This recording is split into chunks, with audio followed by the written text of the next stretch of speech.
বাংলাদেশ লোক ও কারুশিল্প ফাউন্ডেশন, যা সোনারগাঁ জাদুঘর নামে পরিচিত, আবহমান গ্রাম বাংলার সংস্কৃতি ও লোকশিল্পকে ধরে রাখা ও সর্বজনীন স্বীকৃতি দেওয়ার উদ্দেশ্যে 1975 সালের 12ই মার্চ শিল্পাচার্য জয়নুল আবেদিন সোনারগাঁয়ের পানামনগরীর একটি পুরনো বাড়িতে বাংলাদেশ লোক ও কারুশিল্প ফাউন্ডেশন প্রতিষ্ঠা করেন।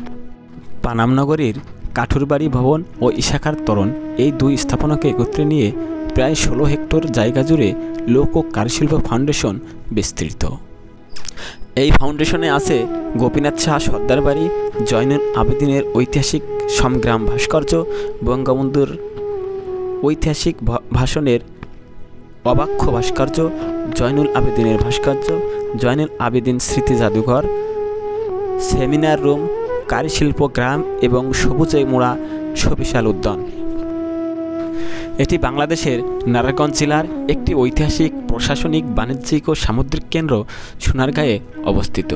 মধ্যপ্রাচ্য ও দক্ষিণ এশিয়ার মধ্যে বাণিজ্যিক প্রধান কেন্দ্র হিসেবে সোনারগাঁও ছিল বাংলাদেশের ইতিহাসের একটি গুরুত্বপূর্ণ অংশ। জাদুঘরটিতে রয়েছে মুঘল আমল, ব্রিটিশ ঔপনিবেশিক আমল এবং ইসলামিক যুগসহ বিভিন্ন যুগের অনেক নিদর্শন।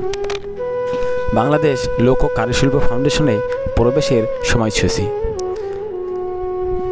বৃহস্পতিবার সাপ্তাহিক বন্ধ থাকে, এছাড়া সপ্তাহের বাকি দিনগুলো সকাল 9টা থেকে বিকাল 5টা পর্যন্ত খোলা থাকে। তবে বিশেষ সরকারি ছুটির দিনগুলো যেমন ঈদ, বিজয় দিবস, স্বাধীনতা দিবস, 21শে ফেব্রুয়ারি, পহেলা বৈশাখ, জাতীয় শোক দিবস খোলা থাকে।